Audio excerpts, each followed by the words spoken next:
I decided to close it. And when I had to make that announcement of me closing my business, y'all, I had brand ambassadors, so I felt like I was letting people down, and the embarrassment of like the judgment that I felt like would come from like my peers.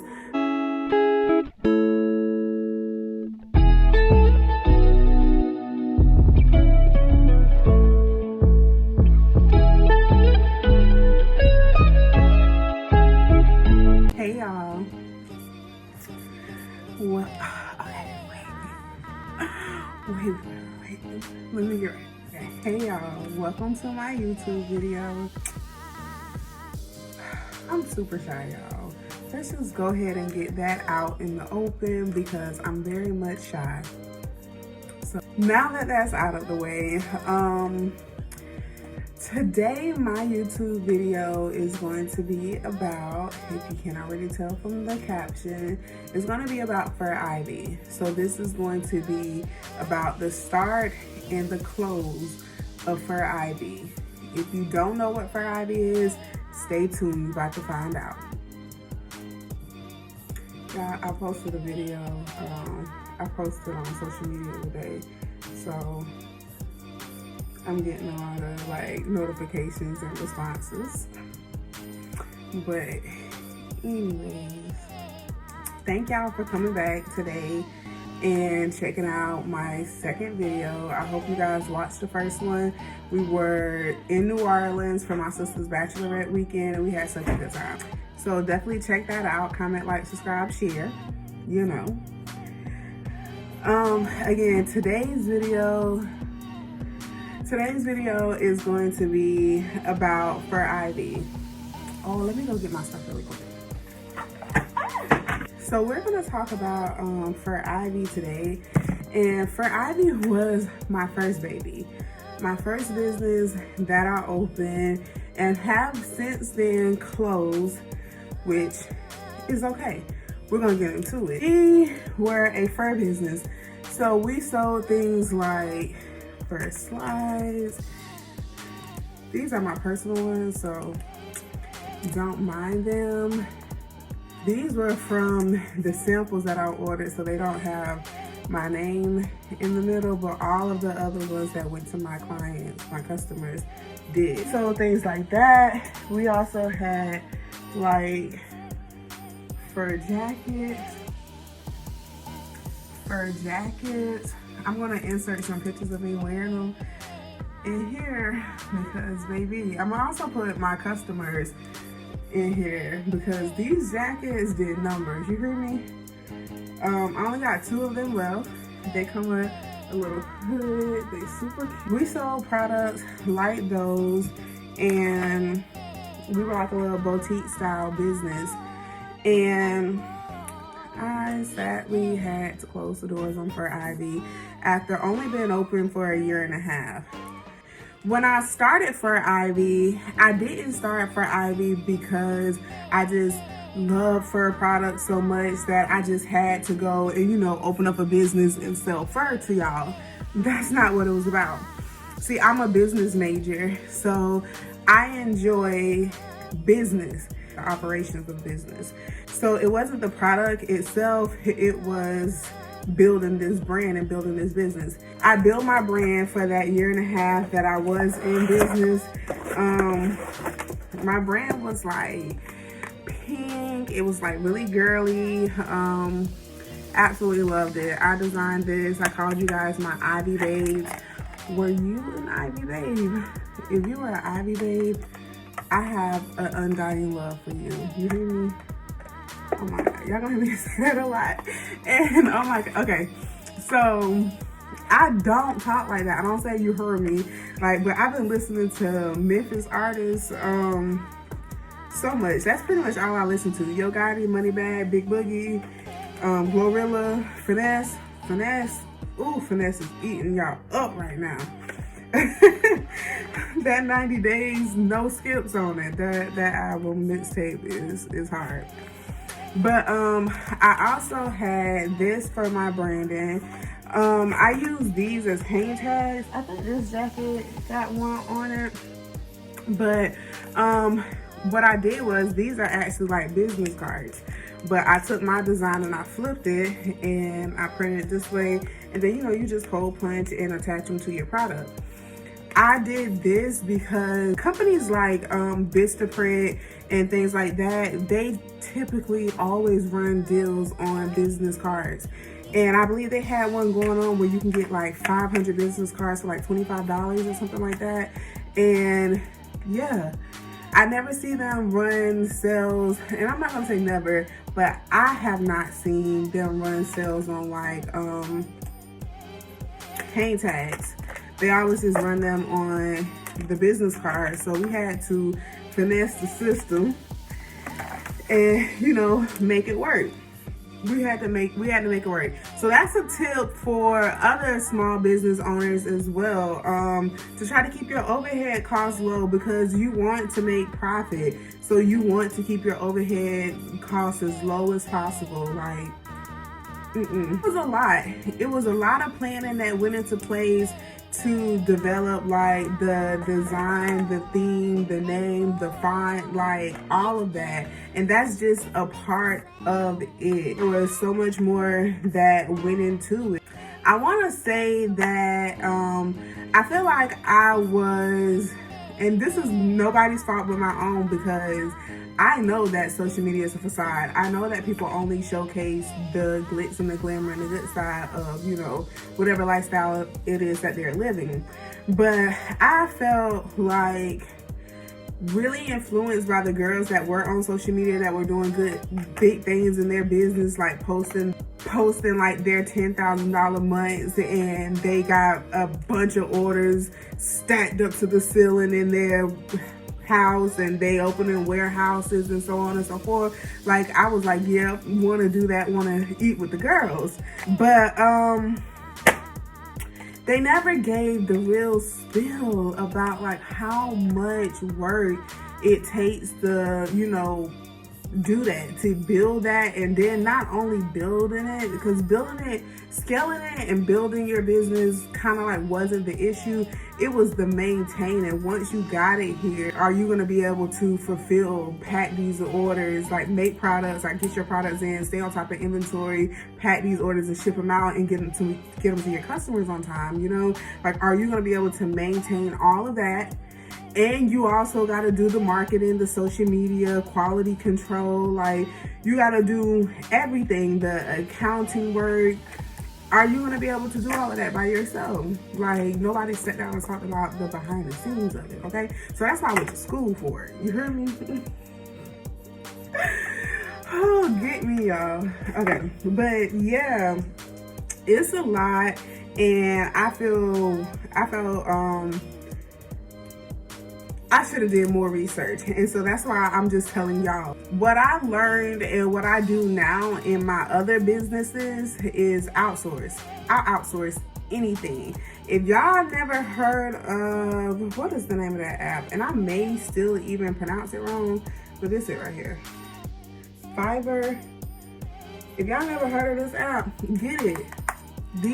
This app has freelancers on here. So these are people that may be very professional and proficient in this field, and they just have some extra time and want to make some extra money, and you can hire them for little to no money. It just depends on what you need them to do. Like, they do business plans, business development, content creation, social media management. Like, it's whatever, literally whatever it is that you can think of, there's somebody on this app that does it. And there are a lot of other apps that are like this, so definitely check it out. That's what I learned, that you can't do everything by yourself. You have to have a team. Like, you have to have a team. Perfect example, y'all remember how B. Simone reached her $1 million, her first $1 million? Get you a team like that. Outsource, get help. Like, you can't do it all by yourself. Don't even try that. Like, who wants to burn themselves out and overwork themselves? It just doesn't feel good. So outsource. I know it may seem like, oh, I can't afford this, but what you prioritize is what you can do. Like, make it a priority, because look at it as an investment in your business. If you invest in this on the front end, you're going to get the results on the back end. Learn from me. When you use social media, like, take it Like, don't take it that seriously. People are only going to showcase the highlights of their life and their business. They're not going to show you stressing and up 3 o'clock in the morning trying to fulfill orders and having upset customers and having to you go back and forth with vendors because they're not getting it right. If y'all watch The Impact, you see how Jada was stressing about, you know, fulfilling her launch date, because as a brand, you have to keep your word to your customers. Like, I know a lot of people was like, just move the date, just move the date. But no, you want to be seen as a reputable brand. So you have to fulfill, you know, your obligations of what it is that you say that you're going to do. So it's a lot that come with it. Don't get into the glitz and glamour of social media. Like, come someplace else, like YouTube, where people are actually going to give you the details of like what's happening behind the scenes. And if you need some, you know, further coaching, conversation, help structuring your business, getting funded, like those type of things, you see that QR code that's in my intro when it first come in? Scan that QR code. It's going to take you to my booking page. You can take a look at the services I offer and see if they're for you, and we can have a conversation. Plug myself real quick. Yeah, it's crazy. It's crazy. It is not what it all cracks up to be. So, yeah. Get a mentor. Get a mentor. Another tip. That's something else that I learned too. Find somebody that's doing what you want to do. You don't have to reinvent the wheel. Like, get a mentor. Get some help. But yeah, that's how I went into it, thinking that for Ivy would be a little bit easier than it was. But yeah, it ended up being far too much work for myself, and not too much work in the sense that I felt like I couldn't do it. Because like I just told you guys, I would have just outsourced. I would have just got somebody else to help me do it. But it was too much work in the sense of I knew I didn't want to work this hard. I knew that I wanted something that was more passive, where I can, you know, put some work in up front, and with the intention of knowing that, you know, it's not going to always be this much work to be able to make this money. I got to work and set it up now. For example, like with my vending machine company, the work is finding the location. Once you get the location, you don't really have to do much of anything but like check on your machine, just depending on how busy that location is, check on your machines, you know, once a week or so. Not a lot of work, very passive. So that's what I mean. It was too much work. I didn't want to have to do that much work for my money. I'm trying to live a soft luxury life, not like where we gotta hustle and bustle and chase the bag. The bag gotta chase me at this point, like for real. But when I did shut down for Ivy, y'all, I will tell you, I wasn't happy about doing it. I had debated about, you know, closing the business a couple months before I actually closed it, because I wanted to make sure that's what I had wanted to do, pursue something different. And yeah, it wasn't working anymore. So I decided to close it. And when I had to make that announcement of me closing my business, y'all, because I had brand ambassadors at the time. I had 7 brand ambassadors. I ended up with 4 brand ambassadors because I had to get rid of a couple of them because they just wasn't like fulfilling my needs. But I had brand ambassadors, so I felt like I was letting people down, and the embarrassment of like the judgment that I felt like would come from like my peers, like I had a failed business or something. And though I did not recoup all of my money that I put into for Ivy, I definitely don't feel as if I had a failed business, because I learned so much with for Ivy. I took so much away from that business, took so much away from that business that it was definitely a lesson and not a loss.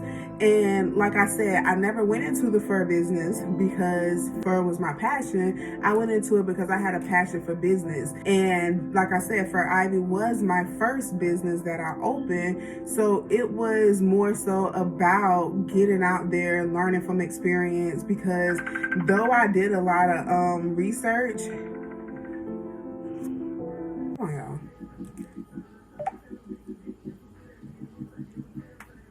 hello? You said where I'm at? Yeah. Home? You did? No, not really. Bro. What's up? I'm about to have to come over there and holler at you real quick. Okay. Why you say it like that? I'm like, what she gotta holler at me about? Like, what's going on? Is everything cool? I don't like what the fuck going on.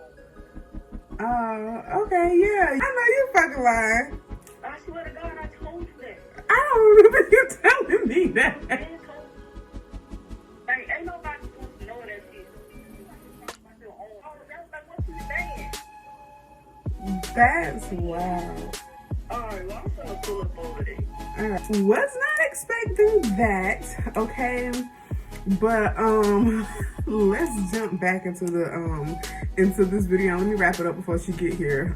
My friend get here. So yeah, because I learned so much from Fur Ivy, I will never call it a loss. That was my baby. I love it.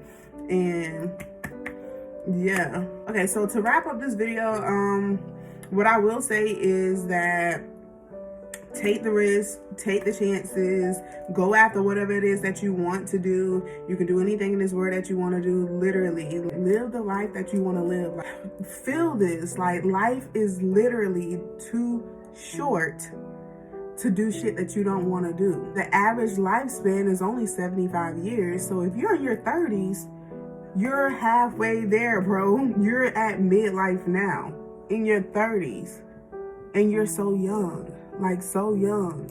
So, like, do whatever it is that you want to do in life. Have fun with it. Enjoy life. Leave dead-end situations alone. Like, be you. Don't be shy. Don't be scared. I'm taking this advice, too, because, like, I have to tell myself this. Every day I get up, I listen to, like, a motivational video on YouTube because I need motivation. I need somebody telling me these things, too. Chase your dreams. Do whatever you want to do. Y'all gonna see a whole lot of shit that I try out in 2023 because I'm gonna go after whatever it is that I want to. I'm not letting up. I'm not letting up. I'm gonna live this life that I want to. So, okay, y'all. So, anyways, I want y'all to comment down below what your goals for 2023 are. I want to share some of mine with you guys. Let me grab my planner really quick. My 2023 planner. I wrote some of my 2023 goals. I wrote some of my 2023 goals here. I don't want to share everything with you guys because I want to pop out. But I got some weight loss goals on here. Y'all can't tell, I'm a little swole. I've been sitting in the house and I want to release that cookbook that I mentioned a year ago on Facebook about vegan. So I want to release that because I love cooking vegan food. Ooh, I love making vegan food taste delicious. So my ex was vegan, and so it definitely pushed me to my limits. I already love to cook, but it definitely pushed me to my limits. And now I got that shit down to a science. You heard me? Y'all, I think I'm a mess. Oh, I gotta finish renovating this house out there on Beverly Hills because I need to get some higher paying tenants in there. I want to make $10,000 from social media this year, so I gotta be very active. So be prepared to be sick of me. Yeah, I want to get some more vending machines placed throughout South Carolina. I'm definitely buying some more property in 2023. I'm trying to walk up out of 2023 with at least 3 more properties, 2 residential and 1 commercial. We want to see how that goes because I got a lot of things planned, but that's what I want to do. God always over delivers, so I wouldn't be surprised if I walked up out of here with more.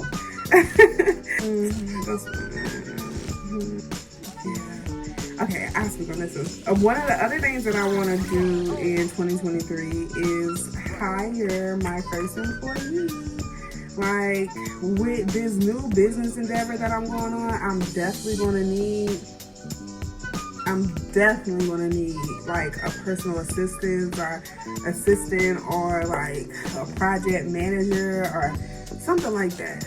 I'm not sure yet, but those are some of my 2023 goals. Comment yours down below. I'm interested in reading them and seeing what they are, and maybe we can collaborate on something. And again, use that QR code that's in my intro and you'll be able to connect with me, and we can talk business. We can discuss business. I look forward to chatting with y'all. Thank you again for checking out my video today. I look forward to talking to y'all on Thursday at 6 o'clock next week. See you then. Oh, wait, before you go, make sure that you check out my shorts. I post several shorts. Post several shorts throughout the week leading up to my big post on Thursday. So interact with those too. Comment, like, share, post on other social outlets. I mean, let's try to grow this community. I need you guys' help. And I look forward to talking to y'all next time. Bye. Merry Christmas.